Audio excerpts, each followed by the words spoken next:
Good evening, everybody. I am Sohail Madan from Bombay Natural History Society. Today, I would like to extend a warm welcome to everybody who's joined us for this launch, not just people in the meeting, but uh, butterfly lovers also watching on the Facebook page live. I'm happy to inform everybody that Big Butterfly Month, the celebration, has turned out to be the largest, the biggest biodiversity festival to be held in India. And this has been made possible because of uh, more than 50 partner organizations from across the nation coming together to celebrate, to work for the cause of butterflies. It is not just these 50 organizations, but scores of individuals, students, institutions, universities that have mobilized themselves to spread awareness and share knowledge on butterfly biology and butterfly distribution. This event is now spread across 22 states of India, 3 union territories. We are going to be conducting a count over 200 districts in India. And we have a map for everybody to see, which will show you all the uh, states that we have covered. The aim of the Big Butterfly Month is simply to get people to spread awareness on butterflies, do programs for education based on conservation issues surrounding these butterflies. Also, encourage people to put their observations on web portals like iNaturalist, Butterflies of India, and India Biodiversity Portal. We are also going to be conducting a count on butterflies, which is going to be a 30-minute count. All our regional partners have spread the word across their network to help us achieve this monumental task. And I'm really happy to say that because of the support and the energy and the vigor that I have seen, I am sure that this festival is going to be a big success in terms of what we can do to help butterfly populations in India, as well as create mass awareness around butterflies in India. But the aim of Big Butterfly Month is not solely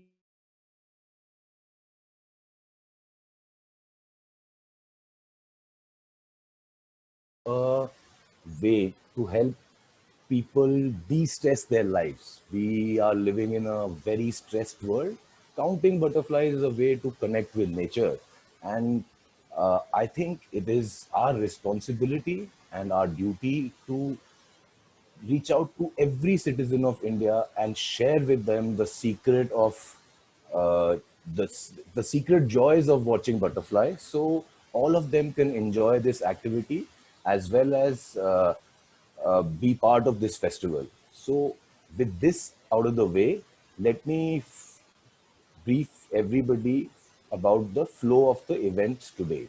Today we have a talk organized by a talk by Dr. Milind Bhakare on the making of the book, The Guide to Butterflies of Western Ghats of India.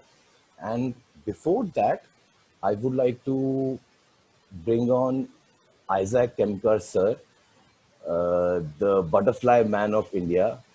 He's with us here and he has agreed to be the chief guest for today and bless us with his presence and some encouraging words.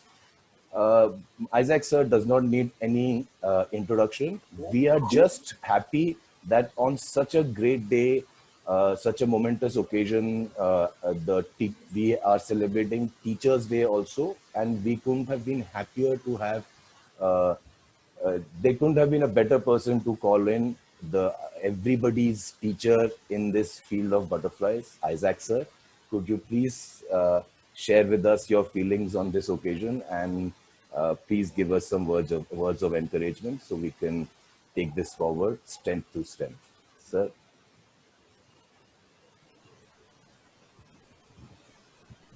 Yes, good evening, friends. Can you hear me? Yes, sir. Greetings from Mumbai. It's such a pleasure to be with you all, and we're all looking forward to this event happening in this month, the big butterfly month. I think this is possibly the first of its kind in the history of conservation, actually, I would say, because I've never seen in my entire life, when I was with BNHS or working there since '79, I've never seen such a kind of gathering of the NGOs and people, and it's happening so naturally. And I'm sure they are not in fact spend money also too much. Like they don't have to go run for funds also. I think people have come on their own, actually, on their own. That's something which is very rare, I think, and therefore that's the reason I must congratulate first the organizers. I know they have done an impossible job. We have brought odd people together, odd NGOs, odd organizations. Is sometimes so difficult in such a diversity.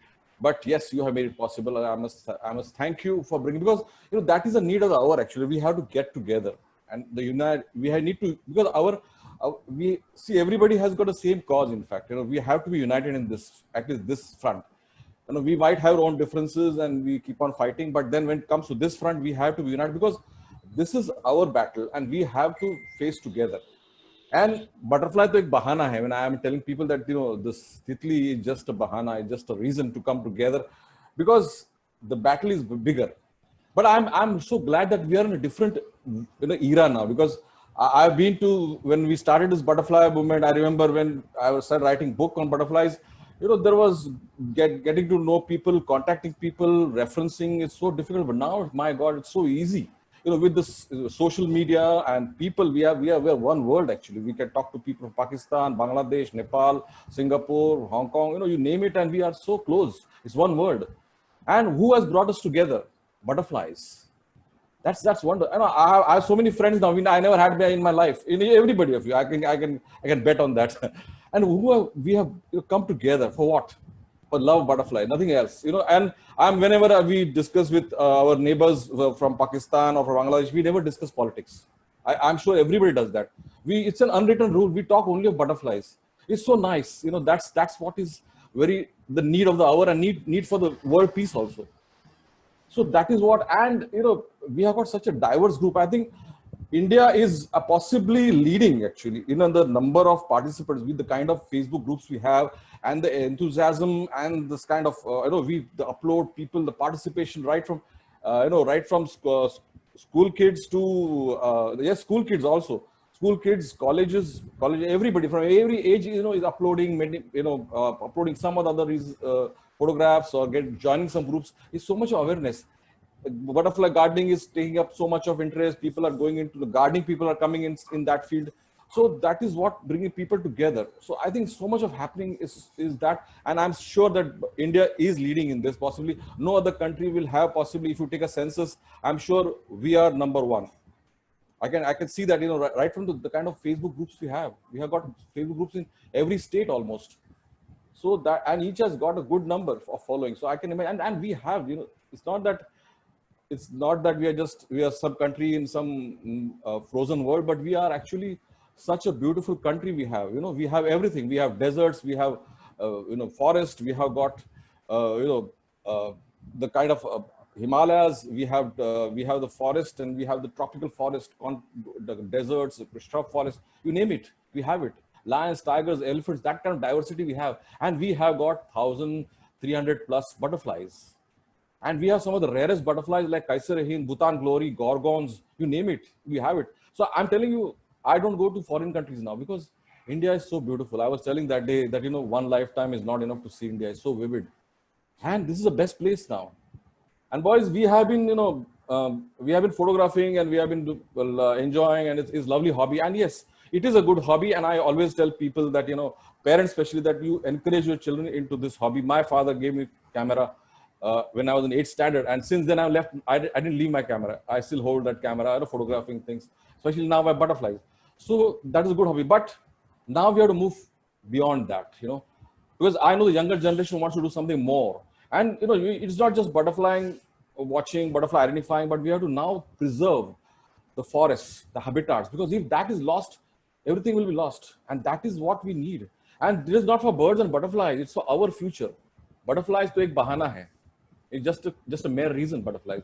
So basically now we have to go forward with this thing, butterflies, because butterflies are very much, they tell you the story of the forest. They tell the story if the forest is good, bad, or ugly.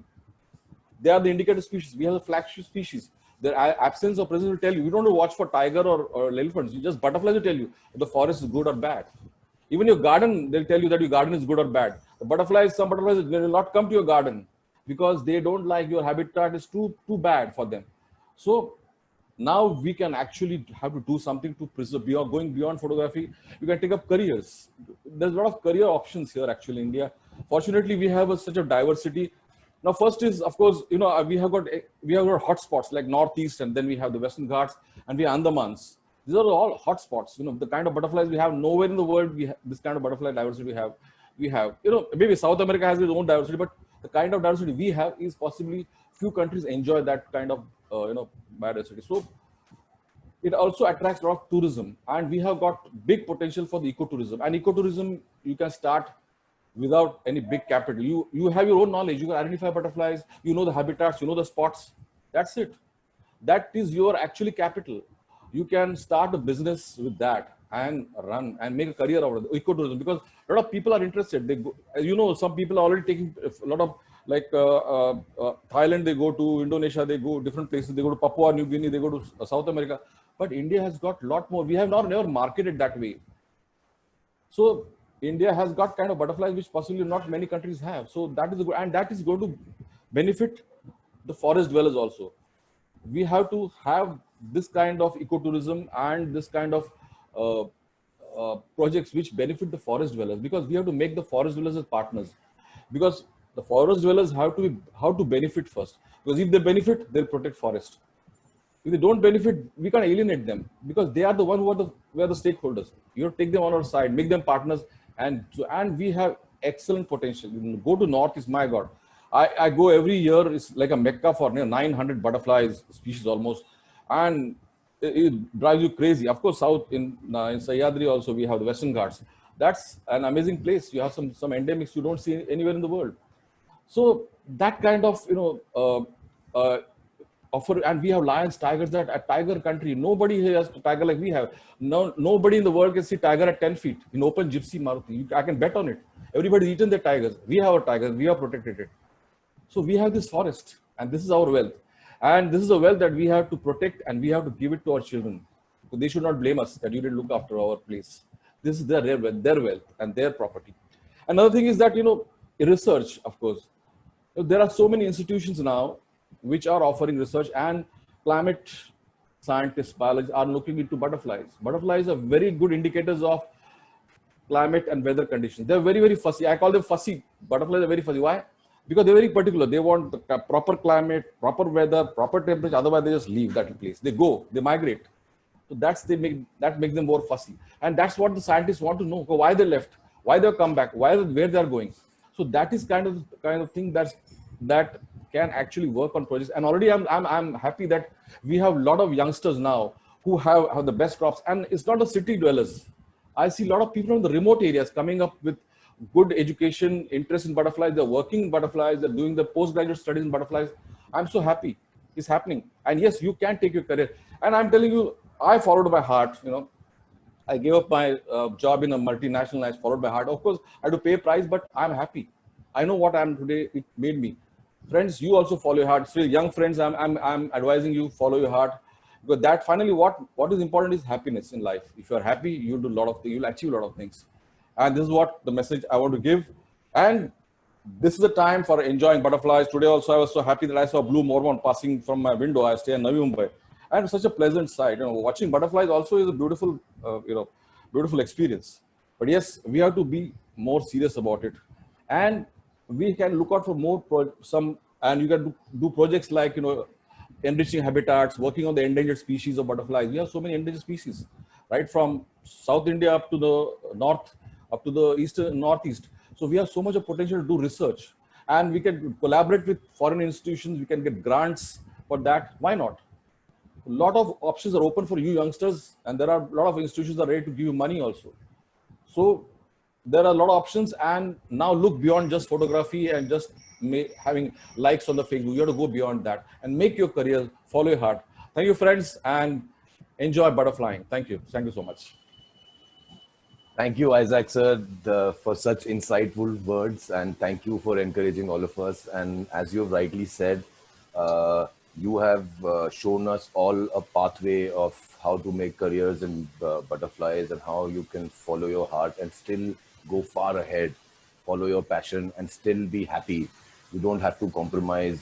Maybe like you said that it's not such a highly valued position as of now, but I think in the future such jobs are going to be even more valued than the MNC jobs because of the happiness that it provides everybody who's in this field. And Yes. that is what has driven this whole program in a way. This people share this love of butterflies and they are willing to put any differences aside to get together to move this thing forward, to uh, even find out ways how we can, not all the paths are set.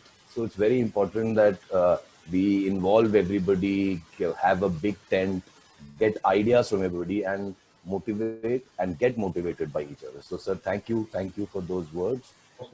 Before I call on Dr. Milind Bhakare, I would invite all of you to join us for this launch of a very special video for the occasion of Big Butterfly Month. A fair warning, Zoom is notorious for not showing videos properly, so there might be glitches. I would request everybody to switch off their videos so we can have maximum bandwidth. The video might stop at some place, or the video might have glitches in audio or the mismatch with the video. But do not worry, as I'm speaking, we are already uploading this video on our social media handles as well as our YouTube channel, so we can catch it all later. So without further ado, let me start off the video.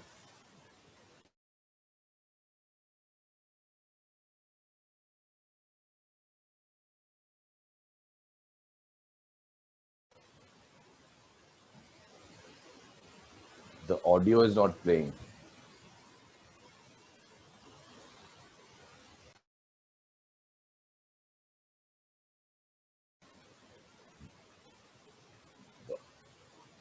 I don't think the audio is playing. Yes, sir. Audio is not playing.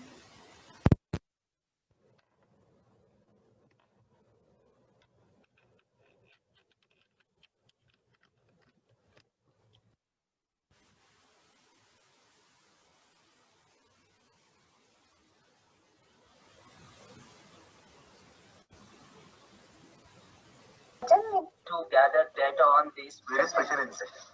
Our survival depends upon their survival, and the time to act is now.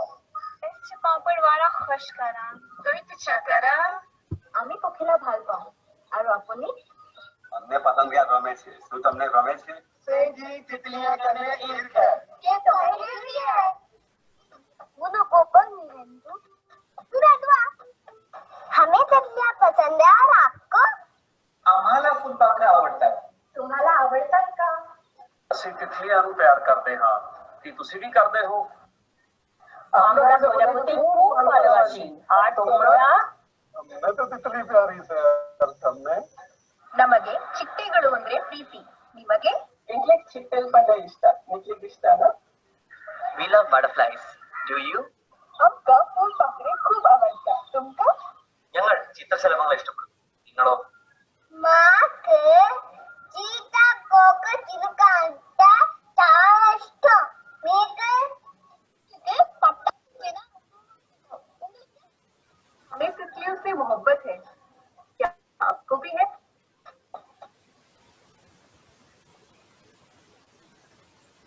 Am I audible? Yes, you are. So, of course, we couldn't enjoy the video as it's made, but do catch this video on our social media handles. This is a very special video. Lots of people from all over the country have participated and given their video clippings to be joined together in one video with the message of unity in diversity. but I would especially like to thank Shakha ma'am, Savita ma'am, and Sharan for putting in a lot of work and making this video possible. Uh, do take my word and enjoy this video on after the event, because this is a very special video. When I saw it for the first time, it literally brought tears to my eyes. Just seeing everybody together, we as a happy family, a butterflying family, it has been heartwarming. So thank you everybody who made this video possible, and I would urge everybody to check out this video on our YouTube channel, our Instagram and Facebook page.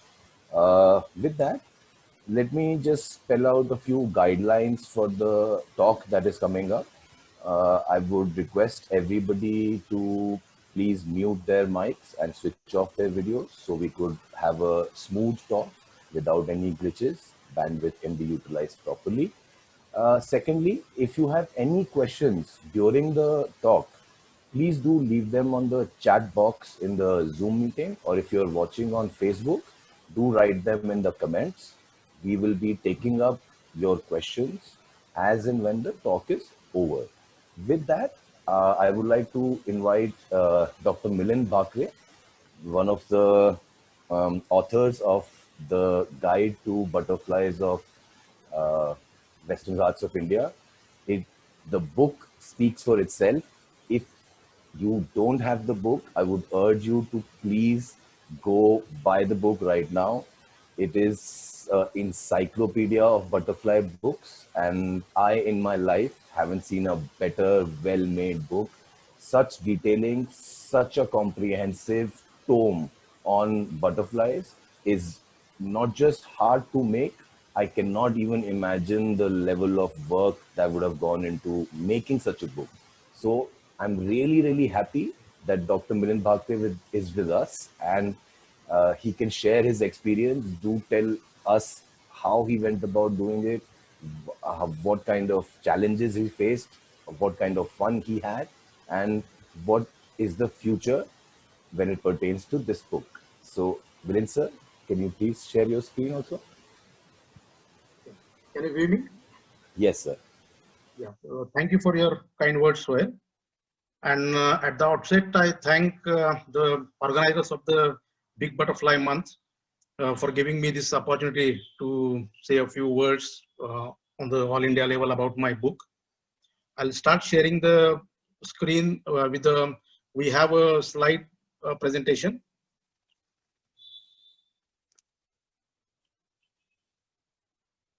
Hope you all see my slides. Sohail? Yes, sir, we see it. Yeah. So this is about a journey actually of my life with the butterflies, and I'll share how the process, what are the what I wanted to give in this book, and about the details of the book also. So it all started around, I think, 2005 or 2006, when I started roaming around in the wild, and this is a time when fortunately we had a small digital camera, the Canon PowerShot, the small handy one.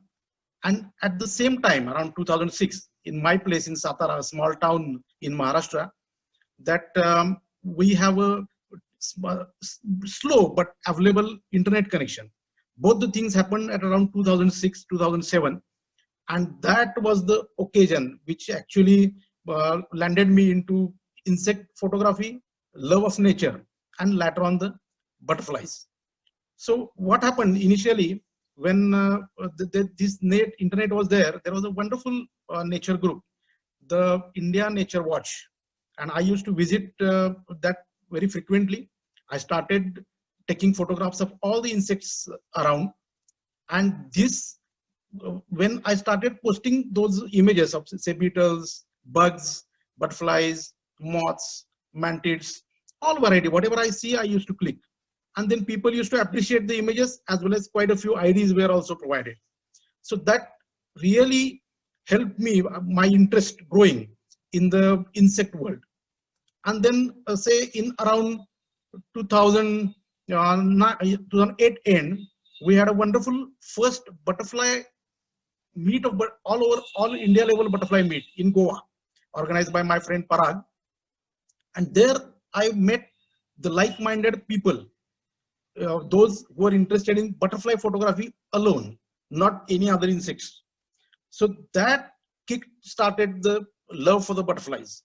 And then there was no looking back. I just started getting friends, more and more friends. Those all were interested in butterfly photography only. We used to go on the routine outings at the weekends, as well as even on longer weekends. We used to come together in various districts like district of Kolhapur, Sangli, Sholapur. All the friends will gather and we'll visit the places and photographing the butterflies.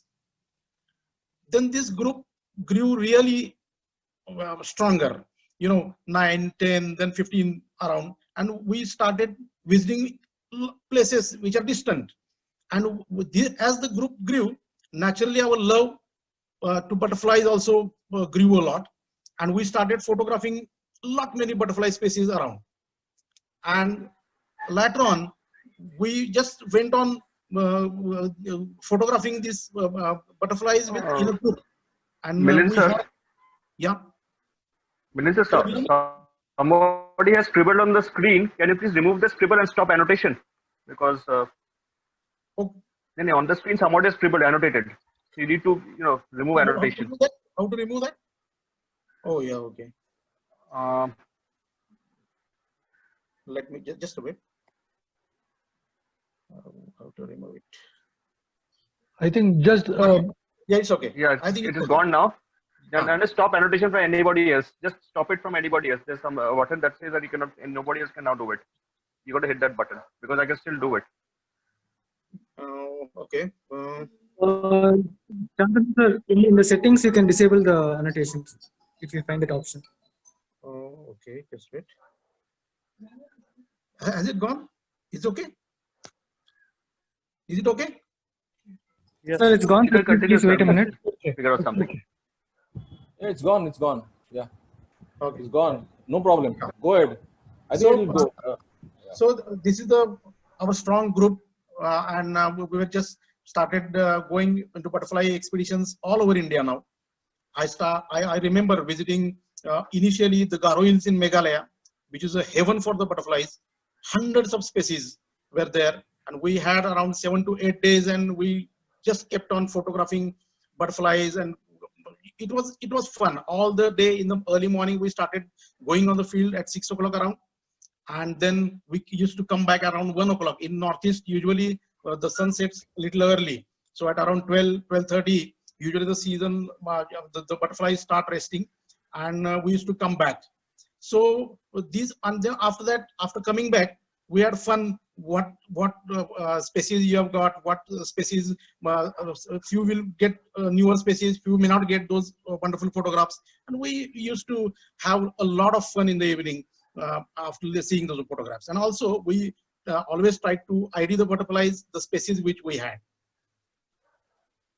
But then we realized that now there are hundreds of images in our folders, hundreds of images in our drives, and still we were unable to ID many of them, because most of them, if they are similar looking, like say hedge blues or the bush browns, they look very same on the underside, and we never had any opportunity to how to differentiate between them. Also, many times you are roaming in the jungles, you take the photographs of the upper sides of the say blues, and variety of, see, these blue colors change when the angle of the light changes. So variety of blues, the shades of the blues on the upper side of the wing we used to see, and it was almost impossible for us to identify what butterfly this could be, because there was no such guidance, no any illustrations available in any of the guides. Also, we had a hell lot of problem with the skippers, the Hesperidae family. And see, initially we started photographing them. Then as there was no guide to differentiate between all those skippers, then after hundreds of images which were left unidentified, because underside images may not help, you need upper side as well as underside images to identify the skippers and sometimes the genitalia section. So then we started just ignoring the skippers. Also, there were many subspecies from India. So like you have the butterflies, a species which looks very different when it is in the northern India, and some species, the same species with a subspecies which exists in the Western Ghats is startlingly different. So then we have two different images, and we never knew how to differentiate between them. We thought that they are two different species as such, but they were in fact the subspecies. So there was no guide to tell what is that. So there was no simplified illustrations, no comparisons, nothing was there that time. Then also we used to, when we were on the field, we used to see many caterpillars, a lot of caterpillars on field. We used to photograph them, but then how to identify them? Because there was no any guide which will collectively tell you how to differentiate what kind of a caterpillar it is, what species it will lead to, and how to differentiate between the similar looking caterpillars, and whether they are of the moths or whether they are of the butterflies. So these difficult times we faced a lot. Also, there was no comprehensive list of the host plants. Suppose you find a host plant, how to look for the caterpillar, where to look for it. There was no info at all, and many of the host plants which we came across were new because the data was not updated at that time. Then the larval habits, this is also one important issue. Like suppose you know that now this is a host plant, where to find a caterpillar, at what time to find a caterpillar, and how the caterpillar, what is the eating pattern of the caterpillar, the way it eats the leaves, or whether it folds the leaves, and how and where at the apex of the high up that it will be sitting, or it will be low down, whether the small plantlets are preferred or whether the large trees are preferred. So there was no clarity in all these issues, which really landed us into difficulties. In spite of knowing the host plants, we could not find the caterpillars and could not complete the life cycles there. Also, regarding the distribution, see, there was a lot of confusion whether these butterflies are rare, whether this butterfly is uncommon, whether this butterfly is common, whether this butterfly is found in the Western Ghats, whether this butterfly is known from Maharashtra, whether this butterfly is known from Gujarat or not, whether this is a range extension or what, because there was no clarity, no papers, no literature, and books could not cover all this distribution pattern also. So we had a lot of difficulties, even in spite of having hundreds of images with us. So we tried to identify butterflies, and with all sources available. So reference books, many like Evans, Winterblith, they were wonderful reference books, but there were no illustrations in them. It was just a write-up. Then a pure taxonomical write-up was there, which was nearly impossible for us to identify because we were not the students of neither of zoology nor of any of the biology kind of students. So we could not understand the terminologies which were used by Evans. So it was almost like we used to give up that. So then the available books were there. There were one or two small images of each and every butterfly. The species were covered. Many of the species were covered, but very small photographs. And what we used to do is that when you have a photograph, we used to try to match it with the image of the book, say underside. And then we used to calculate that these 3 spots are there, but our butterfly, the cell spots are only 2. So then the confusion was there. How to differentiate whether this is a new species, whether this is in spite of looking at the photographs in the books, whether these forms, seasonal forms are there. There were different seasonal forms. Sexual dimorphism also was there. So how to differentiate between these? So these were very difficult times in spite of having wonderful photographs with you. Then many often we gave up the photography, as I told you, of the skippers, of the bush browns, because every time when you have a photograph of a bush brown, hundreds of photographs were there, and there was no key how to identify these bush browns. We were not knowing that you have to look at the brands of these butterflies, and then only you will be able to identify the bush browns. Or for the skippers, you need a upper side of the forewing images, which will lead to the correct identification in most of the cases. So this was really difficult for us. and these sources, that's why were not very useful, even though they were available. That time we had these books, the wonderful book from Isaac, the book of Indian butterflies. Naturally, it was the first guide for us when we roamed in the forest, and in the evening we used to try to identify the butterflies. But it gave us a broad idea of what species it could be, and what will be the size and what will be the features around. Also, there was Krishnamek's book of Peninsular India, because we worked a lot in Western Ghats. So those species were covered in this book. So that was also useful. But again, as I told, they were the old books, and they were not useful for all upper side, underside, and the sex difference and all. Then there was a Butterfly of Thailand. It is also a wonderful book. But again, it has got all the specimen pictures in it. So when there is a problem, these specimen images, and you have a photograph of on-field butterflies, they never match, because on-field butterflies never open the most part of their wings, and then you cannot correlate those images with the ones which you have on-field.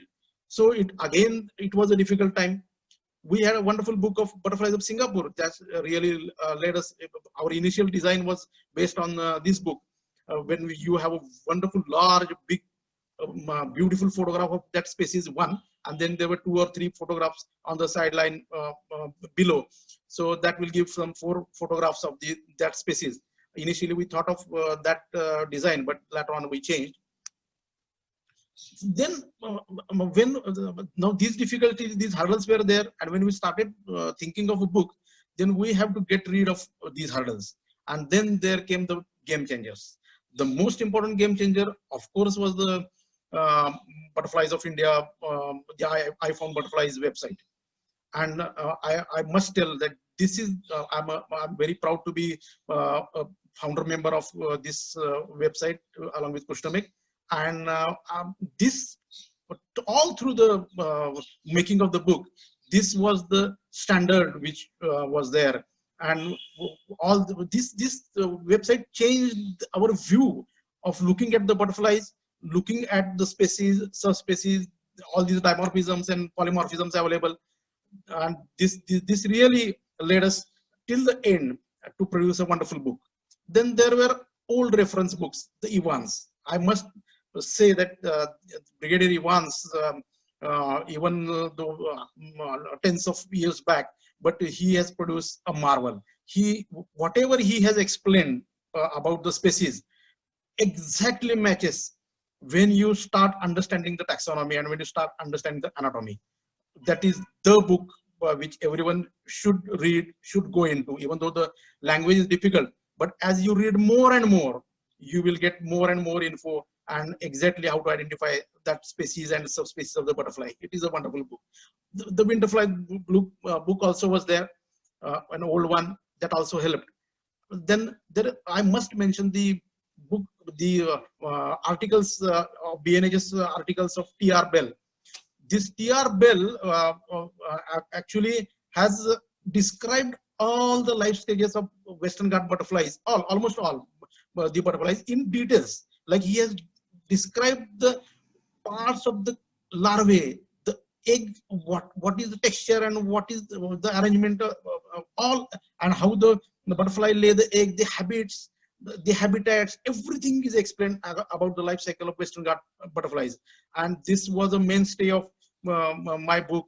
I read it a lot of times, and of course referred to hundreds of times to when I was writing the book. And then the last, I must mention this book. My friend Michael wrote this Butterfly Fauna of Sri Lanka. Everyone must have this book also, because this changed our concept of design of a book. And this led us to the A4 size, which we now our book has.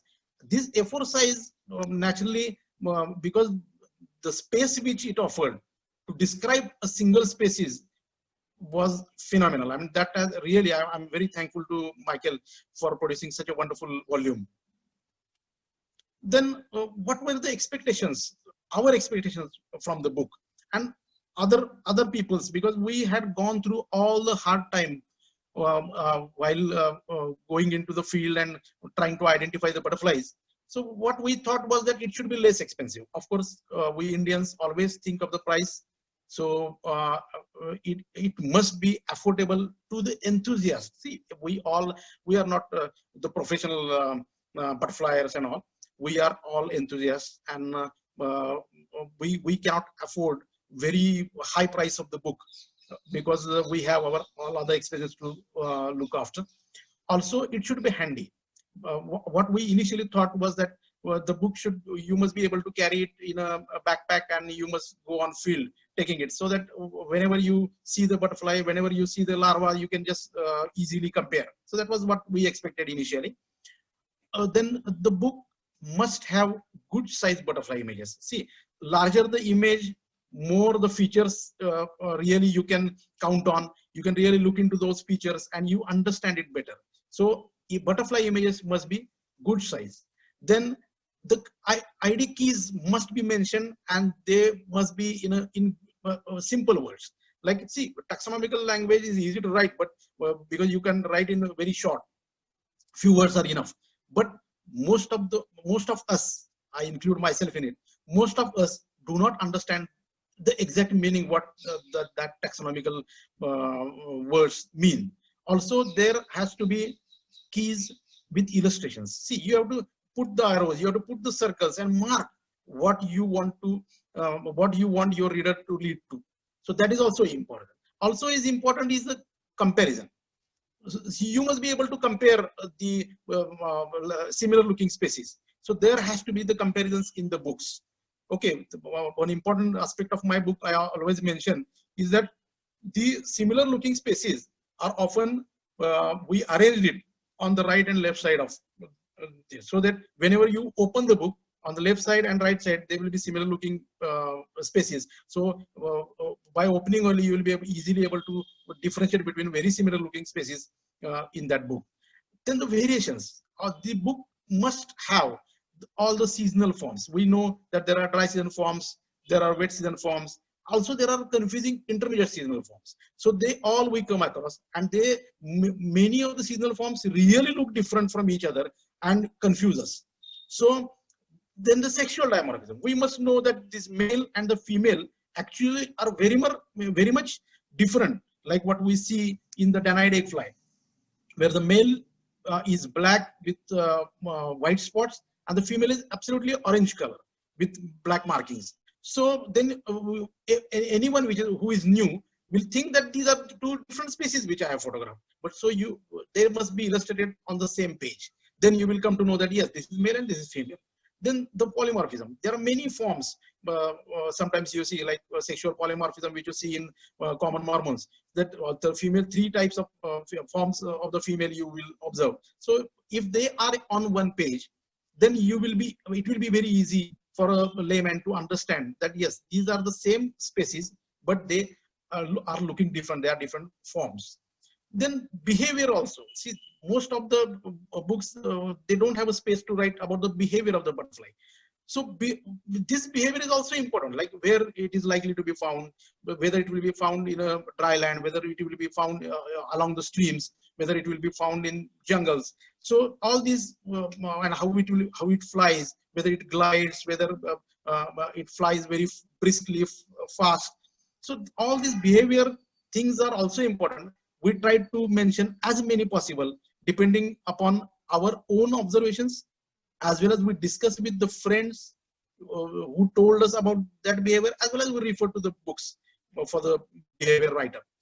Then the early stages. Again, these were also important because there was no any book which has illustrations of the early stages of the butterflies. So the eggs, the larvae, with again like a common Mormon larva will be in first and second instar will be different, and penultimate instar will be different.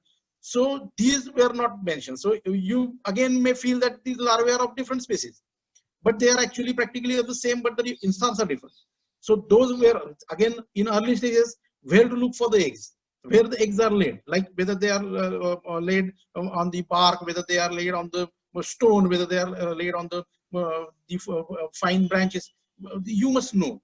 then it will be easy for you to understand and find those. So these all were different, and we tried to describe in detail. Description of life cycle itself, the larval habits, is the key feature of our book, because no one other than Bell has described all these things. Then the host plants, again, you must have a comprehensive list of updated list of the host plants. So it is easy in your area what a host plant is likely to be. So these all were the what we expected from the book. So it was really a high benchmark set for our book, and we never wanted to compromise on that. Then at last, in around 2015, I remember we started to write this book. Then I had an extensive talk with co-author Hemant, as well as my family, especially my wife, and they all encouraged me a lot. Hemant was very helpful, and we had a chemistry going on for years, so there was no problem. First we decided that now the book, we have to write the book. We discuss as what features should be there in the book. Then we discuss about our mentors and what are their expectations from a good book. You see, because we were new to all this butterfly, so those who were there in the butterfly field for years, decades rather, like Kushna Meg and my friend Peter. So we had extensive talk. I just share one story. We with Kushna Meg, we had a strong team. We went to Namdapha in 2014, and we had a wonderful time on field. And as you know, from Miao, you have to take the jeep, the transport, and then you have to come to Dibrugarh airport. So it's around 3.5 to 4 hour journey. For that, almost 3 hours to 3.5 hours, I was asking Kushna Meg. We were sitting besides, and I was asking Kushna Meg, what kind of a book you feel should be? And then, frankly, he told all his expectations from a book. Okay, so it was almost a 3 hour talk, because at that time I had decided to write a book. So I was just all my queries were answered by Kushna Meg that time. And when we dropped down at the airport, finally Kushna Meg asked me, when you're writing a book. So that was wonderful. Like, he understood that I'm about to write a book, but he absolutely guided me a lot.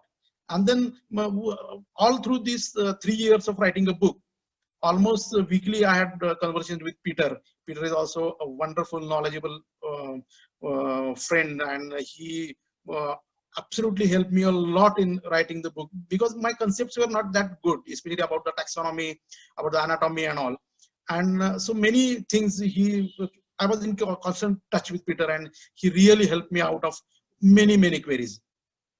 Then we decided a time frame, that how much time we should take to complete the book, because you have to have a time frame. Otherwise, there is no push kind of for completion of the book. So we decided that within 2 years we have to complete this book. It was a large period that time, we thought, but as usual, we could not complete it in 2 years. It took almost 3 years to that dream to come true. Now, then we finalized the area. Initially, we thought of doing Northern Western Ghats, because we are from the Northern Western Ghats, and we roamed around a lot in that. But then when we sat, the Northern Western Ghat and the Western Ghat, there were hardly a difference of some 40 species. So we thought, why not to go for Western Ghats then?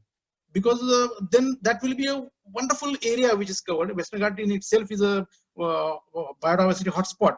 So it has got a different meaning when you go for a Western Ghat like area. So we finalized that it should be a total Western Ghat. And of course, at last, we added quite a few nearby areas also, completed almost the total Gujarat we covered, then part of Andhra we covered in addition, because they were the species which we expect to they may be spotted somewhere in these Western Ghats in coming years. Then the size of the book. So initially, as we were possessed, it should be a kind of a guide which you must be able to carry on field.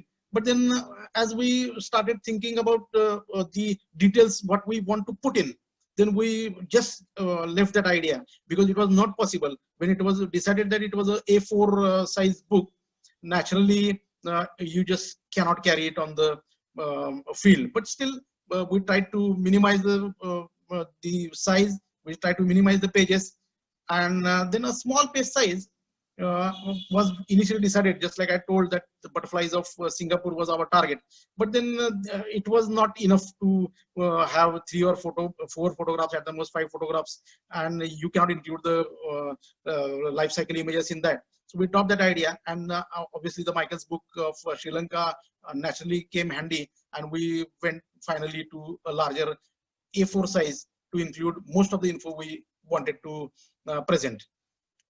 Then we started searching for available books. They all were studied for their design, what material, what kind of pages were used and all. And this layout initially, which was there, it just changed many times, because as per the requirement, we have to change. And then we finalized that there should be at least 6 images of the species. So that will cover the underside images, the sexual differences, as well as the seasonal forms, at least.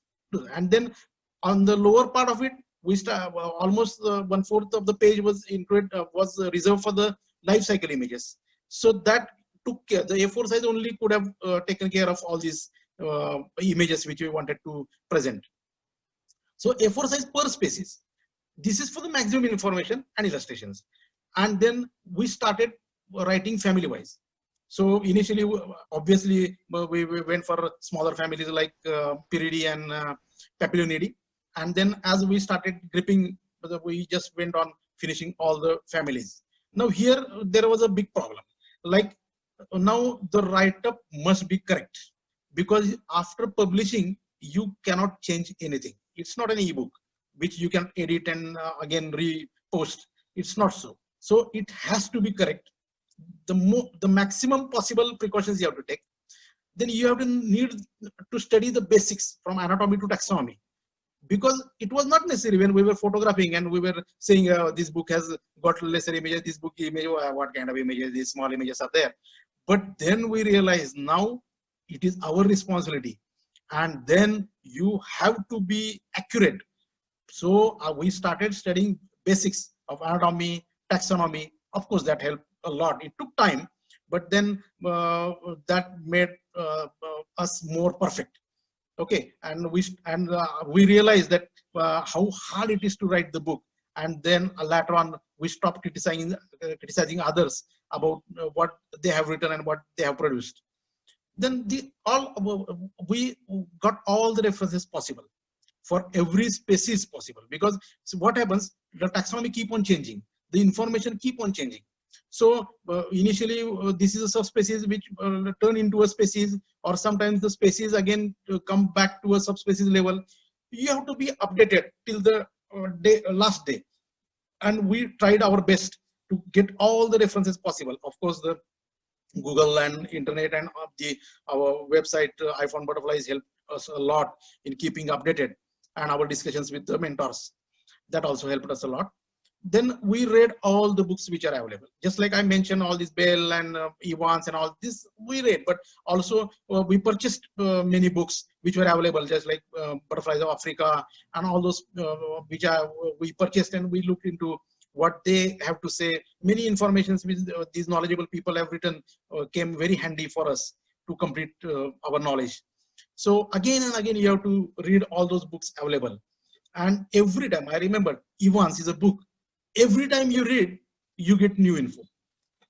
Every time, like what he has mentioned is so precise, is that in one at once you just cannot understand what he wants to say.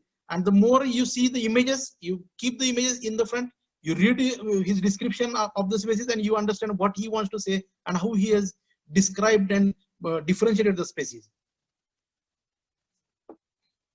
Then we started, now this was a hard task of collecting images for the book. When we, what we gone through it, we sat together, we collected whatever images we had. We first initially we categorized them into families, then into the species levels. And then we came to know that around say 50% images needed are with us. Okay, then 50% images now either you have to photograph or you have to borrow. So we first decided what kind of photographs we want latter, and which we don't have. Now there were many funny parts in this.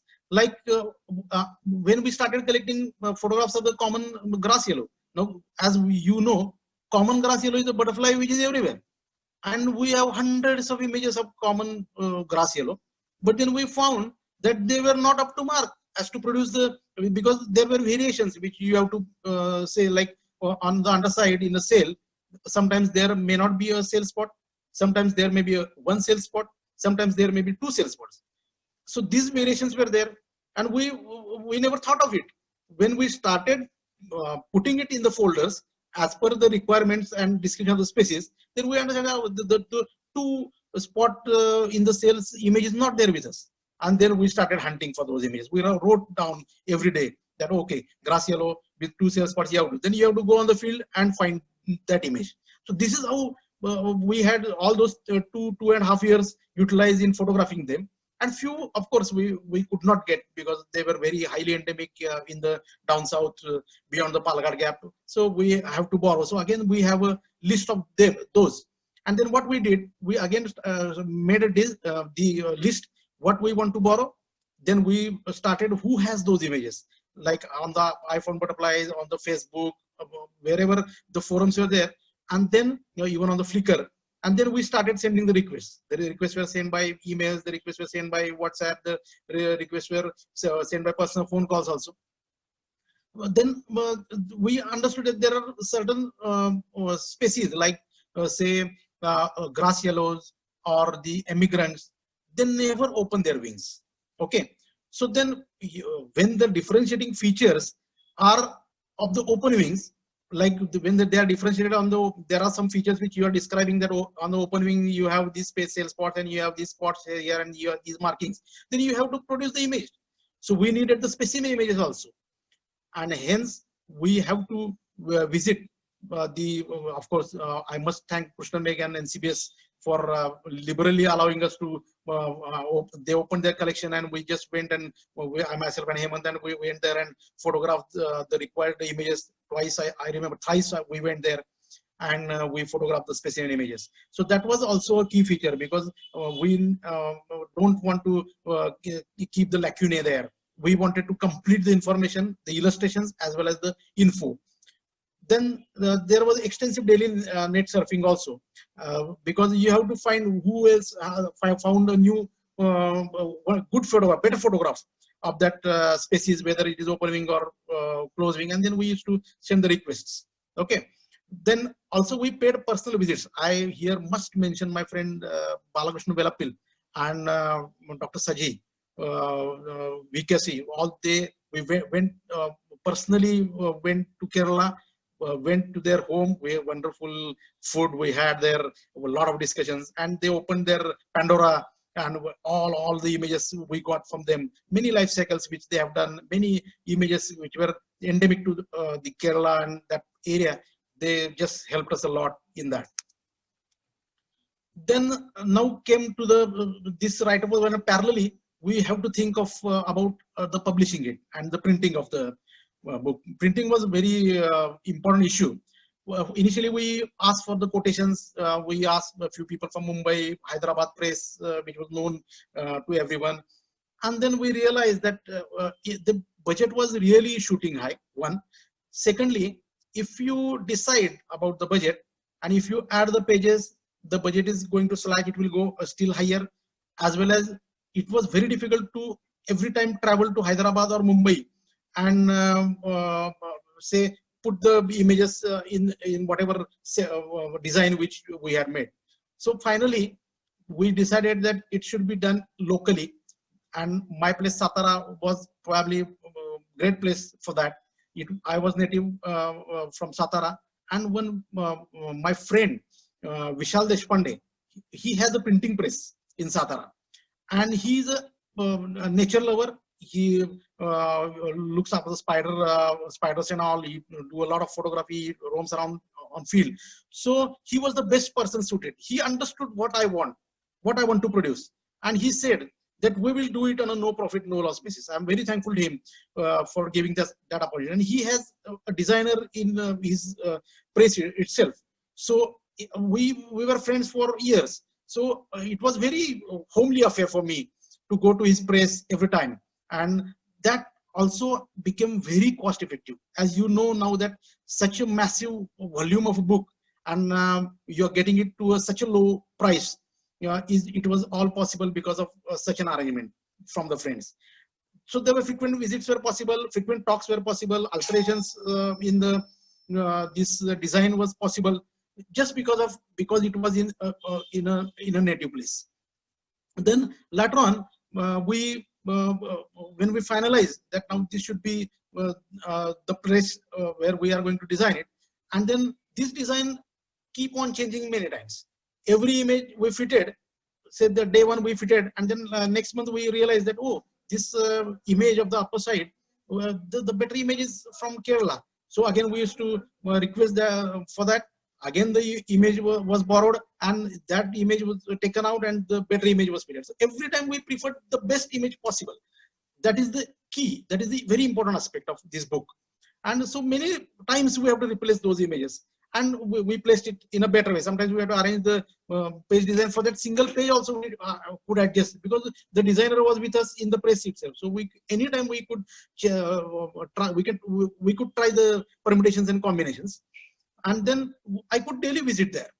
And my free timings, I used to tell them, yes, I'm free by from 2 o'clock in the afternoon till 4 o'clock. I'll be coming there. So they used to arrange all their work and keep that time free for me. They were just because of the friendly gesture, and we are friends for years. And Hemant also, who actually stayed away from my place, about 200 kilometers away. But whenever he used to come, naturally he could stay at my home, and on his own he can go to the place. It was just a walking distance from my house, and he can stay for that whole day when I was busy in my clinics, and he used to take care of the design and the fitting of the images and all. Then now the write-up. The key part of it was the write-up. So all species per family were described, and the important feature is that I typed it on the laptop every time, species wise, in the Word file.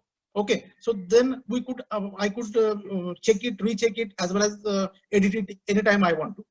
Then we decided to include all the features, the upper side images, the upper side features, underside, if the sex differences are there, if the seasonal forms are there, whatever the ID keys are there, all these, and we used to keep these ID features in bold so that it will be easy to pick up that this is an ID feature of that butterfly.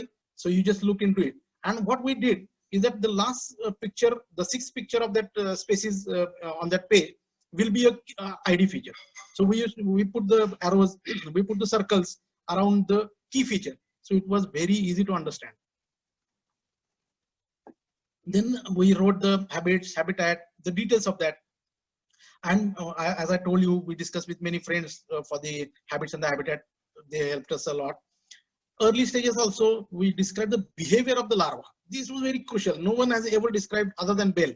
We described it. We had our personal observations because myself and Hemant and our friends have reared hundreds of butterflies. So we knew that what is the behavior of that species. So we could describe it more actual. Then I remember I was sitting around all the books. On the one side there was a Buttterflies, Evans, the Bell was there. All other books were there, Butterflies, Thousand and all. I just remembered my undergraduate days. It was a heavy task that way. But because I was interested, I was motivated for writing a book so that I could really sit and it was my pleasure to learn and write that book. Then we finished the family write-up of all species. But I tell you, at least I have revised all the write-up 7 times, at least 7 times, all the species write-up. And every time I try reading other books and all, more things we understood and more accurate we could write, we could present. So it was 7 times revised in 3 years. And even as I have presented on this slide, a bookmark, it was very important. See, every time when I started writing a book, Evans writes that this is a spot which is there in the space 7. Then again, initially I had to find where is space 7, how to calculate it, where to find it. So what we did to simplify all this, because otherwise I have to again go open the page of the anatomy, see where the this is the discovery space is there, where is the space 7, and then you have to find. We put a bookmark in the book, so that bookmark really helped.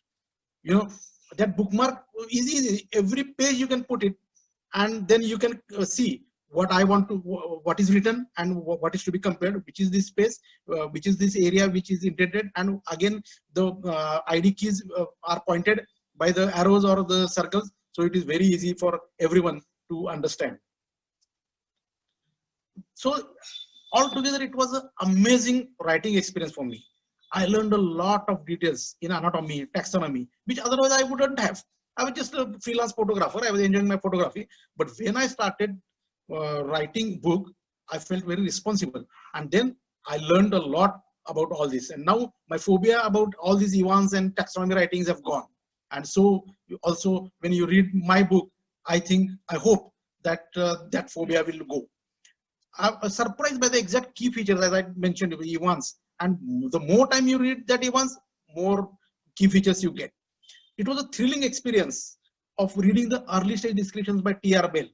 You know, none has, I mean, he must have worked so much on the field, and that really guided me. Even few of that features guided me to the larvae of the species, which I never read.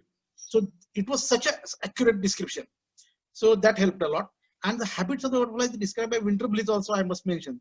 How the butterfly flies, how it will be doing all that courtship behaviors and the territorial behaviors, all that. It is amazing. You have to read all those old books to really get into it. And of course, experts from the foreign countries also promptly guided us. Whenever we wrote them an email about this confusions, especially regarding the skippers, the potential space and all, these people really helped us a lot. So the daily routine, naturally, I'm a doctor, so I have to look after my OPDs and operations and all. My wife also being my colleague of ophthalmologist, she really spared a lot of time for me, and I could go to the press, I could go on field and do the whatever I want. So more 1 or 2 hours daily more I got because of her. She helped us a lot. And then this was the way I used to go: the laptop, the books, and of course my work in the medical field. So what was the daily routine? Like my write-up time was 2 to 4. So in the afternoon, 2 to 4, no disturbances, mobile switched off. I'll sit amongst all those 5-6 books available, and I'll keep on writing. I'll keep on reading. I'll keep on writing. Then again, you have to go on the net, see the image on the iPhone Butterfly website, and then see what is written, and I have to write all that thing up. Then in the evening, when I finish my OPD, 6:30 to 8 p.m., again I'll go to press. I'll fit those images in the layout, and of course there were a lot of changes, taking out few images, adding few images. So that is almost a daily routine for me for last at least 1 year. And then after 8 p.m. I'll open the net, surf the FB. What are the new images which has come out on all the groups, like Butterflies of Kerala, Butterflies of Northeast India, Butterflies of India, all these website, all these Facebook groups I will visit. I'll see if there is a new image which is wanted for the book. Immediately the request will be sent, and I used to take download that image and keep it in a separate folder of wanted images. So this is how systematically and methodically we worked a lot. Again, you have to follow up those requests, and new requests almost every week you have to send. Then at the weekends, you have a target. Like I said, that you have to go on field, photograph this upper side image or this underside image showing these many features. So you have to be accurate there, go on the fields. Of course, we roamed around a lot in our area, so we knew where these butterflies are found, and we used to go there and take those photographs. So some visits, as I told, to NCBS to photograph the specimens, and as well as few personal visits we paid in Kerala and few other friends also. Again, it was very important to keep a secret. This is very important. A funny part of it is that people should not know that you're writing a book, because it's not about about others writing a book. But if a book say is launched a few months prior to your book, it's likely because of the budget restraints and all, people may not go for your book, even though it is a little better maybe. Okay, so we always try to keep our book a secret, and to, you know, it's funny, but to prevent others from publishing a book, we published the book. It was, nothing was ready at that time, but 1 year back we just produced a photograph, and it was the Butterflies of Western Ghats, as if our book is in the end stage. Just funny part, of course, but to prevent others from going for the book. So we tried it a year back, and later on, after a year, we could. Then, of course, the image borrowing also was there for last year only. We restricted that. After the that 1 year back image was of the book was sent, then we started sending requests so that others were not very alerted. Then, now before printing, one horrible experience which we had, myself and Hemant, is that there is something like when you print, you have to change the image into CMYK for printing, okay, that format. And when we started changing into that format, we realized that because most of the images were with a green background, okay, all the life cycle images as well as on the field, you know that usually green, and we used to take a photograph as a pride, you know, green background is there and the butterfly sitting.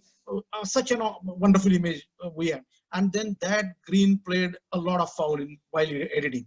When you do a CMYK change, the green color goes different.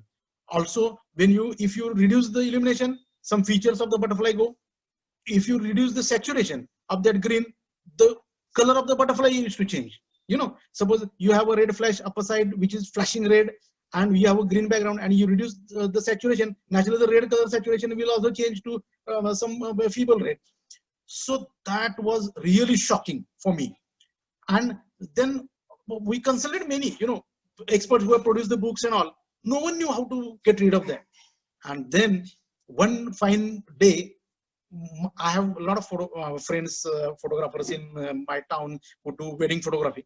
One of that friend just visited my place, my house, and I told him, I'm very much depressed and I could not edit these images. How can I go for a book? He said, what is your problem? Then I told him that's brilliant green.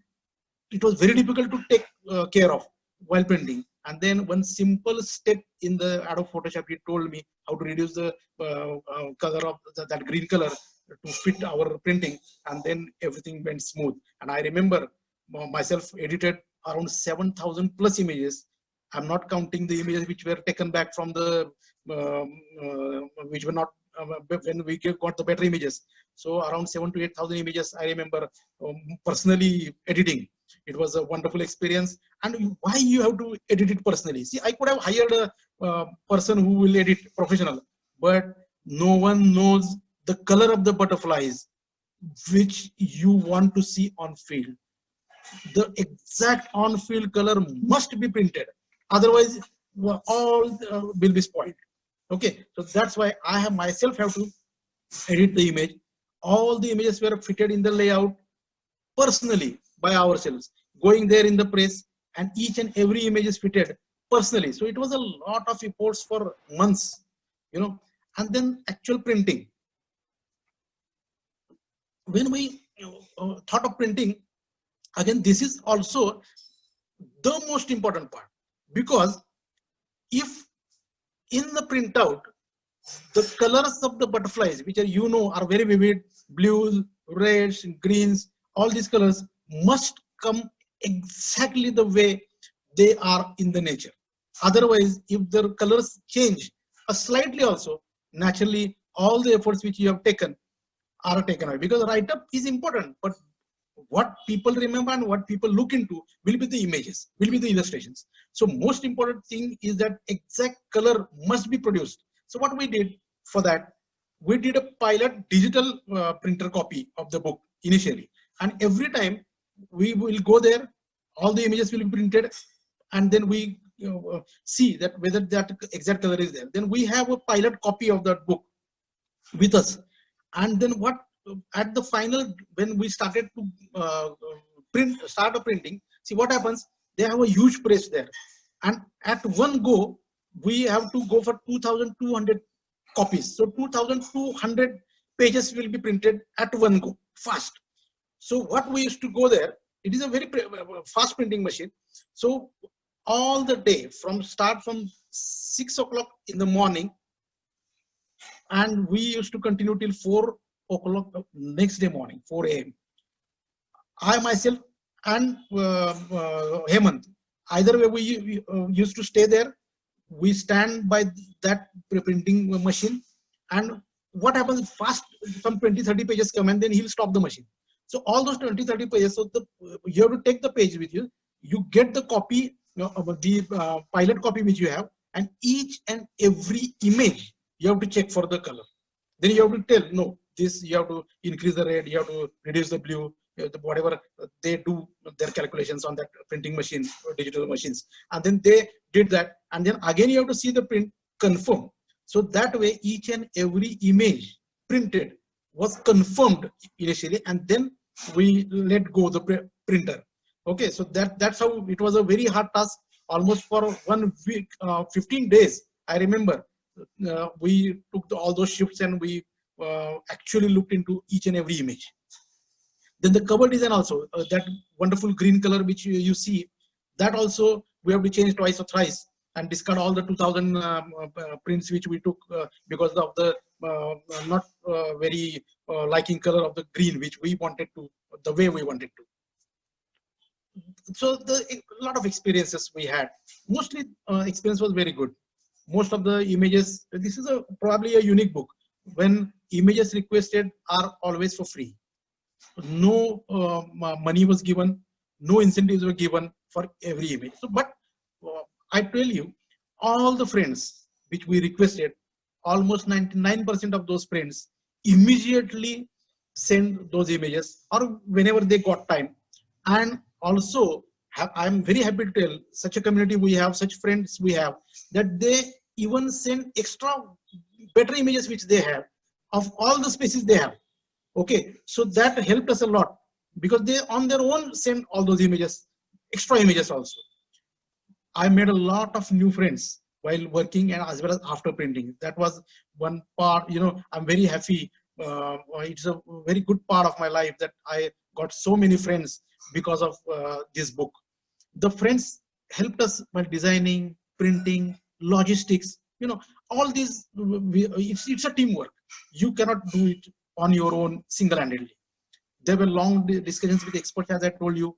They also cleared our doubts. They were foolish doubts initially, very primitive doubts, but they took pains to clear our doubts.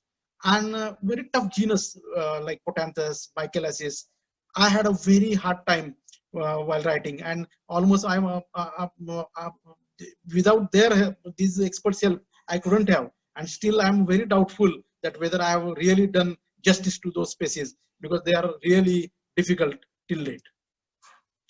My friend Peter, I must tell you, he was with me like a rock, and he helped me a lot in coming up of this book. Then there was final announcement and launch of the book.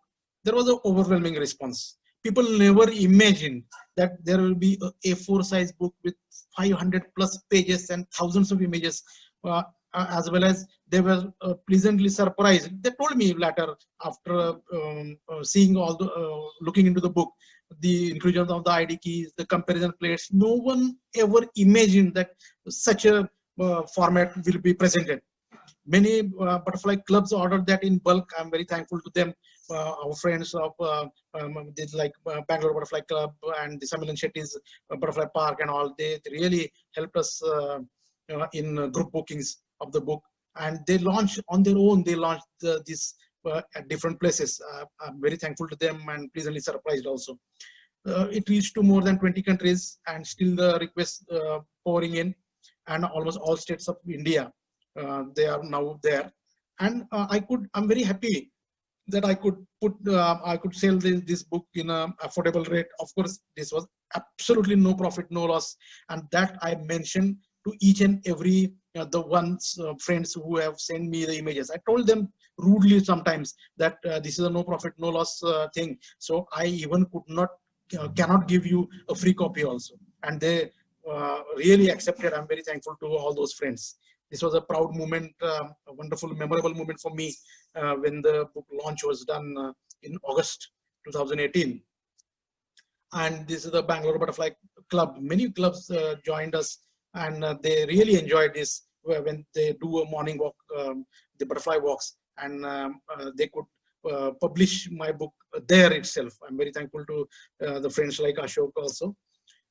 And some really wonderful comments from the one likes of legendary Andrew Warren, then my friend young James.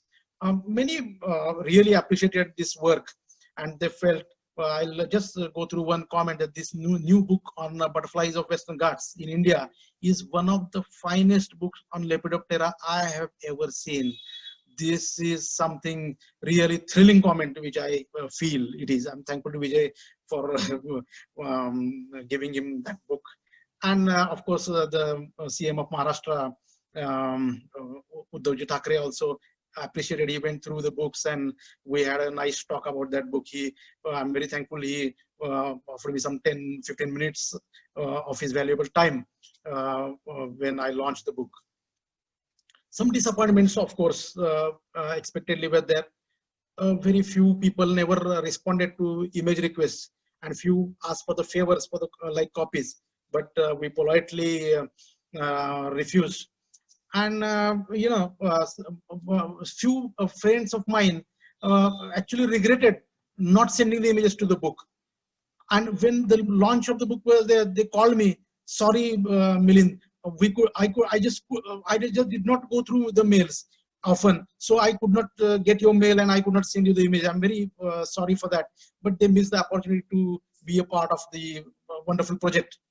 The few errors are there in the text placements because last crunch of time, some few mistakes were there, some misplacements were there. After the launch, we could not do anything about that. Also, we could not include more images due to restricted page space, even though there are so many images, but I wanted to put more life cycle, larger images of the larvae, eggs, as well as some more interesting behavioral images in this, but I could not, because of the restraint of the space, I could not do it. Then few general like Potenthus, I could not really solve. I feel very sorry because these are difficult even for me to understand. And reprint also I could not do henceforth because now the cost will escalate if the number of copies are reduced, and so that is not in the future, I expect. But there are few future plans like behavior studies are planned because no one has studied or written about the behaviors. So I request you all to really write whatever behavior you observe of any of the species which are there around. Ebooks is one of the other regions also we are planning, but if we find time. More work now in my own district. See, this is very important. When I started writing book, I realized that I haven't worked enough in my area itself, my district itself, as well as in Western Ghats also. I went to all states of the Northeast, but I could not go to the beyond the Palghat Gap to photograph the endemic species. So that is something on cards. I want to do a lot of work there in that area also. And also I'm interested in awareing the kids because they are the future butterfliers and future conservationists. So I want to produce some kid awareness programs also. And my advice to all will be that anyone can contribute to the biodiversity study and conservation. Share your observations with diversity portals and websites. We have many now, and we now even this Big Butterfly Month project is also on many websites. Write notes in journals, local newspapers that will produce more awareness among the people as well as the kids. Observe and record the behavior, as I told you. Prepare small booklets on diversity of your area. That will help in the long run. Say 5 years, 10 years down the line, what was there in your area? And that will really help a lot in understanding the nature in your area. These are the days of ebooks, blogs, the YouTube videos, so you can contribute that way also. And butterfly counts, as Krishna Meg has already elaborated, we can do that also. So I hope someday you may write too. Thank you very much. Thank you all. And my best wishes to the Big Butterfly Month. I'm very thankful to the organizers. Thank you. Thank you, sir. What a story. Uh, Amazing. This talk has been an eye opener. What hard work, what dedication has gone into making this book.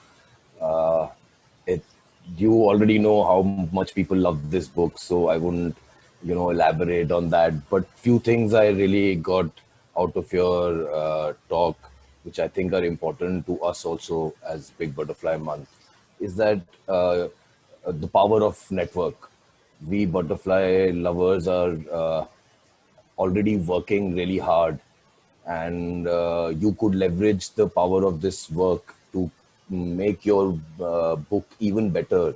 And with Big Butterfly Month, we also aim that such a network can be useful for everybody whose endeavor is either uh, writing a book or any studies or counts or just awareness programs, just knowledge, just even making state butterflies.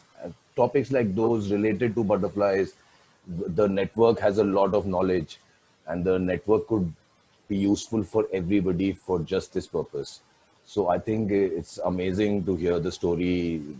We just all of us were lucky to have this book, of course, and to hear this story uh, from your own experience. And the other thing that I would like to really bring out is, which came in the end, the advice that you've given everybody, and so simply put, that we all can do something, and every little counts. It doesn't matter, not everybody can put in the hard work and dedication to write such a tome, be so precise, so detailed, but everybody can contribute, everybody in their own small way, just by writing about butterflies or talking to kids about butterflies, or sharing their, just instead of sharing on just Facebook or WhatsApp, sharing on citizen science portals, Butterflies of India, iNaturalist, Indian Biodiversity portal. These are very simple avenues for general public, citizens of India, to contribute to butterflies and help scientists, because I think the scientists need our help. The like Krishnamay Kunte keeps on saying that there is a knowledge black hole that we need to fill. We need more pictures. We need more pictures of the early stages. We need more information on distribution. We need more information on population across our nation. So I think uh, Big Butterfly Month could play, this network could play an important role there. But before we open to the question answers, and I'm sure the chat box is flooded with these questions, before we do that, I would just like to announce that uh, the talk is today's talk by Dr. Milind Bhakare is part of the Big Butterfly Month talks, and we have an exciting lineup, not just for this month but for the whole year. We don't want to end Big Butterfly Month in September. We want to start today, but we want to keep this a lifelong journey, not just for us, not just for the organizations that are part of it, for all the people that we connect eventually with, and all the people we share the knowledge, the joy of butterfly watching. They should also pick it up as a lifelong habit. And as Isaac sir said that uh, India is so biodiverse, and we have to see it all, experience it all before we begin to start liking it, start loving it. And that's the part to saving anything. We have to start loving biodiversity. It shouldn't just stop at butterflies. All of the insect world needs our attention. And I hope this is just a very small step before we make it into a very huge, giant thing.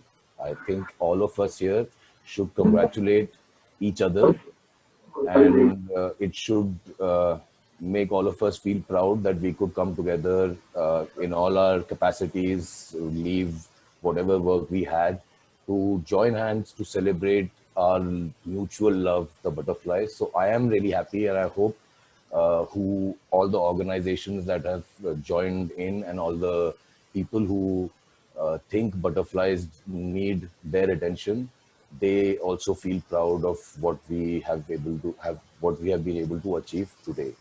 With that, I would like to say that 12th September, we have another talk by Mr. Sammelan Shetty, and that talk is scheduled for 6 o'clock, and it will be about India's first documentary about butterflies called The Life of Butterflies, and the making of the Butterfly Park in Bilwai, the best known or the most biodiverse butterfly park in whole of India.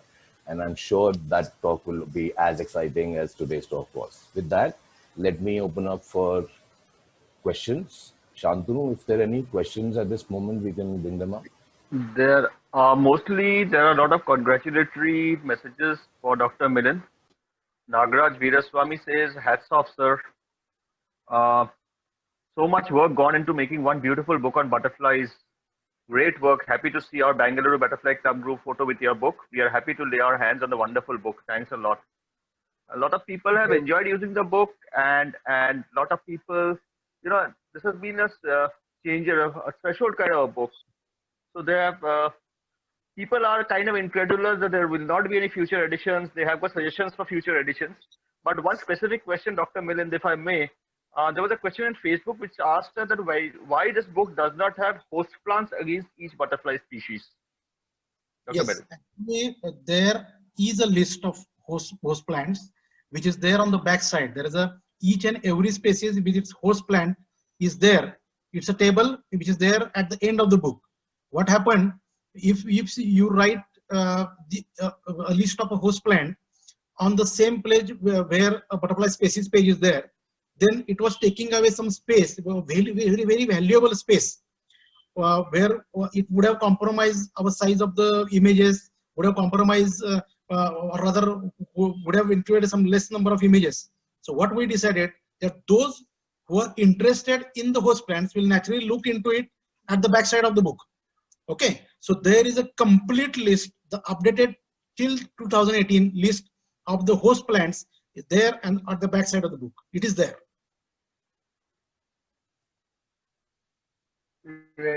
Yes, till now, people wish that the book goes into many reprints. So, Dr. Milind, you might consider reprinting on a higher rate, probably if the cost, everybody knows the cost of everything has gone up.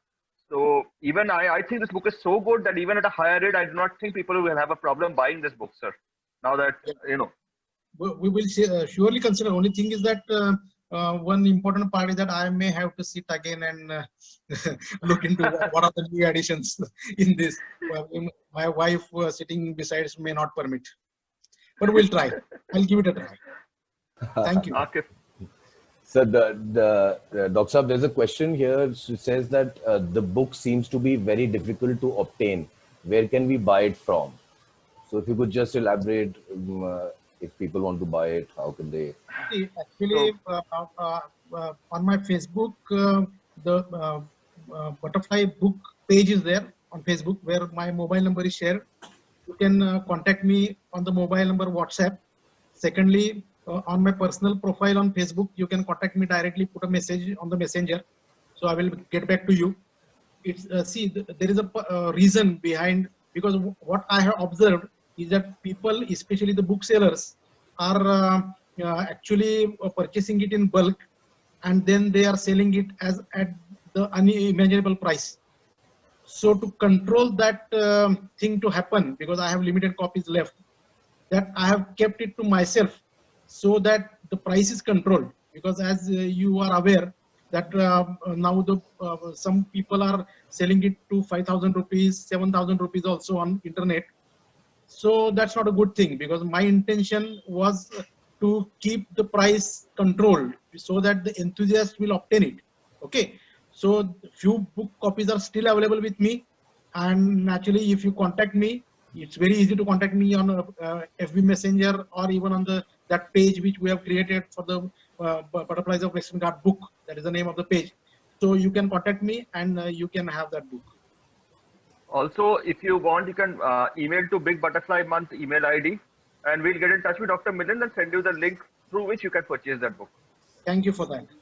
We could also simply share all the link for the Facebook group to our social media handles after the talk, so everybody can go there and have a look at the book and ways to buy it. Yes, but a very limited copies are left, and this book is probably not going to go into reprint. So this is going to be a collector's copy now. After this, I'm thinking of ordering one right now, just after the talk, before It's going to be a collector's copy. before they're over. Yes. And those who are interested in signed copies by the authors also can still avail a few. That's an added advantage. मेरे को एक और खरीदना पड़ेगा. No, So, you can tell me, I'll come there. So Shantanu, are there other questions on Facebook? Mostly there are congratulatory messages for the effort that has gone into this book and the quality of the book and everything. Mostly, yeah, that is it. Thank you. Thank you, Dr. Saab. It was an amazing talk. At this time, if there are any questions about the Big Butterfly Month, or if somebody has any queries or some suggestions, I would suggest they can unmute themselves and ask those questions. Vijay, would you want to say something? Yeah, I was just going to say, tell Milind Good that evening, sir. when Andy Warren borrowed Sir, the and book, straight color? he did not return it for like 2 weeks, and finally I told him, okay, Andy, you keep the book, I'll get another copy. So he liked it so much, and he immediately tweeted with pictures, and that tweet just went viral in all the international butterflying community, and I'm sure several of them actually landed up procuring the book. So it's so nice. For that. Thank you. Priya Thank you, has a Vijay, for question. that. Priya, Yes. can you unmute yourself?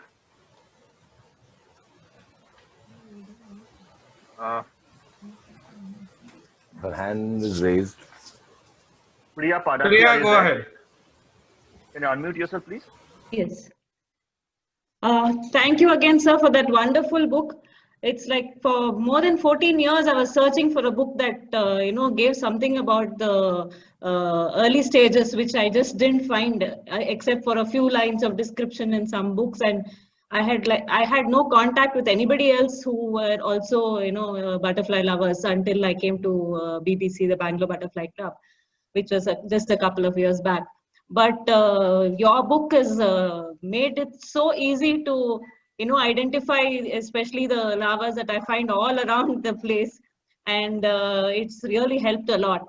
One suggestion I had, sir, for the book, you have said that you won't be having future editions, but even if you could bring it out in a booklet, since you already have the information, in the host plants, you have given the names of the butterflies with their host plants, right?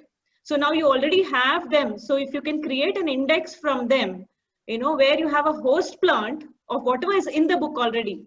Like, for example, if you take a curry leaf plant, what are the possible larvae that you can find on it? So if I go to a plant and find one, I can't go through the entire book to figure out which one this is, right? Other than maybe that each page of each species, which gives the larva of a particular stage only, when you have a comparison page. So if there is an additional booklet that could be done, if you're not printing again, then there you can mention the host plant and say, like I mentioned, curry leaf. Under that you can give like lime, common mormon, all the things that feed on that. Then it becomes easy for me to have a smaller search area. So among that, I can look in those pages for which one this could be. I don't need to go to the entire list. So that is a suggestion which could have added value to my using your wonderful book. Yes, we have some plans which I don't want to disclose right now. Wait for some, say, a few months, and we'll come out with some other kind of e-booklets and e-copies kind of things, which will really help to sort out these issues. We will come out. Because I thought since you already have that info, you just need to create an index from that, taking each plant and which species appear with that. Instead of printing, if you produce a part of it, it will be easy to share to everybody. That will be very easy for everyone to access. Yes, Not only yes. for those who own the book, but for everyone. We can do that. We will do that. Okay, thank you, sir. And thank you so much. I really loved your book, and I even ordered 6 copies of it totally and gave away the others as gifts to others. Thank you for that. Thank you. Thank you, Priya ma'am, for such a good question. You managed to make Milind sir divulge a few secrets that he was trying to keep to himself. So that is, thank you for that. That's really nice. If somebody else would have some suggestions or some queries, we could take them. And if not, we could end the meeting here, meet everybody for the next few talks. And hopefully everybody is excited as we are. And I know all the state partners are, and everybody is putting in a lot of effort. And of course, I want to wish them luck for all of us, that we could go forward and do something like this. And please do post your observations on iNaturalist, Butterflies of India, and India Biodiversity Portal. I'm saying that again and again, but I know a lot of you have already started. Like, there are more than 1,000 observations since September 1st already on iNat, and I'm sure other portals are receiving the same kind of data. So we are off to a very good start. And yes, I think it has been a wonderful a few weeks to put it all together. And I hope the whole month goes as smoothly as we have formed the network. So thank you, everybody. If anybody has anything to say now, we could hear you out. Any questions on the month itself? Otherwise, we can end the meeting. Hello, am I audible? Yes, Harshit. Yeah. Hello, Milind sir. Thank you for the book. Enjoyed it fully, having it in my hands now. So, sir, one thing that I wanted to add here is that I'm very interested in Lycaenidae family butterflies. So Okay. there's a very interesting symbiotic relationship with ants and caterpillars. So Yes. there are some beautiful photos showing that relationship, but not necessarily the ant species, which is in Right. symbiosis with the caterpillar. So maybe if those names or one photo of the ant and the name can be incorporated in the next print, if possible, please Yes. do that. Because I mean, just recently Krishnamex's new paper came, That with is wonderful. Jitendranath Basu. So that has. Yes, we will try that. Thank you. Thank you for the suggestion. Thank you, sir. So thank you for that question, Harshit. I think now we have dealt with all the questions. So thank you, Milind sir. Thank you for being here. Thank you, Isaac sir, for opening this talk today. Thank you, Vijay, for helping out and putting this all together. Shantanu for doing the back end work. Like I said, Shaka ma'am. Priya has got Samita. Priya madam has still got a question. I think she's got her hand raised. Priya Yes, madam, Priya kindly ma'am. go ahead. Yes, you had mentioned also, in one of the slides to talk about any observations seen, additional what you would bring out later, observations of the behavior and things like that. So there is one question, if it's okay to address it here. I have out of 10 red Piero pupae, 5 of them just finished today. I have 5 more going. But in that, I found this time the caterpillars, they had finished all the leaves. So you have mentioned in the book that they feed on the leaves, right? So they had completed all the leaves, and I found this funny, rather my son found, observed and told me, and I looked, is that it started eating the, the outer covering of the stem. So it literally chewed up, it did not burrow into it, but kept chewing and chewing, and even the frass was a different color than what it gives out when it eats on the leaf. So are such things already observed, or are they new observations which we need to submit? How is that? How do we figure out whether it's something that's already observed or not? Yeah, actually, this is a known phenomenon in most of the Research, Kate, research. If Sorry? Sorry, Can sir, I- I didn't hear you. Yeah, so this is a routine observation. When the larvae finished with the leaves, they will always go for stem if it is softer. See, if you observe the plant of Kalanchoe pinnata, which is a host plant of red pirrot, the stem is a lot softer. So they will chew that up because it is of the same material as that of the leaves. But when the leaves are available, usually they won't go for stems. But they are known, especially the notorious larvae of the common rose. They initially go for stem itself and kill all the vine which is there on the upper side. So that will kill the vine and they'll eat because they have an instinct of eating the softer part of it. So they'll just go for it. This is a routine observation. When they finish it with the leaves, they will go for stem if it is edible. Because I was wondering, the frass also was different colored than what it gets. So are the composition of the leaf and the stem different? Is it different kind of food? How exactly it works? Otherwise, they wouldn't have preferred it. So it must be of the same material, so they can eat that and survive. A couple of them even burrowed into the petiole of the leaf itself. Yeah. That is a common observation because see, unless they have they need a cover. Usually they eat the leaf from within, from inside. They enter inside the leaf and then they eat the material which is there inside, keeping the upper layers intact. So naturally they'll try to burrow even in the stem itself and try to eat the whatever softer parts are there, and they'll stay there for the security reason. So my question, sir, is how do we know whether it's a new observation or it's something that's already there? I didn't find this in the book, so I was not sure whether it is something that I need to report or it's already known. Yes. Actually, see, there are many platforms where you can ask for this. Like our Facebook groups are there, where there are knowledgeable people around. Or even on the WhatsApp groups also you can join.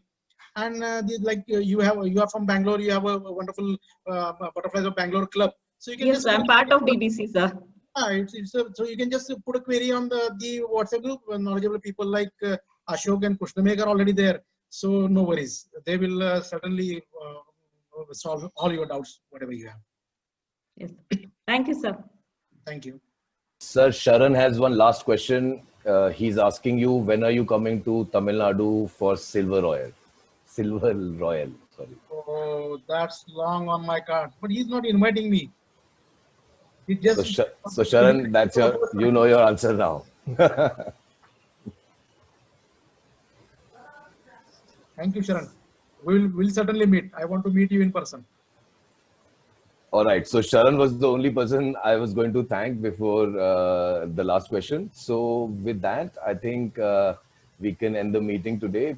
Let's go forward, create a great movement, citizen science movement. Let's count data, share data, and we will have many more announcements. Stay tuned to our social media handles and our YouTube channel. Thank you, everybody. It's been a pleasure to host this meeting today. And thank you all the respected speakers and Isaac sir. Nice to have you here. And we will be having a talk by Isaac sir soon and hope to see all of you there. Thank you. Thank you, everybody.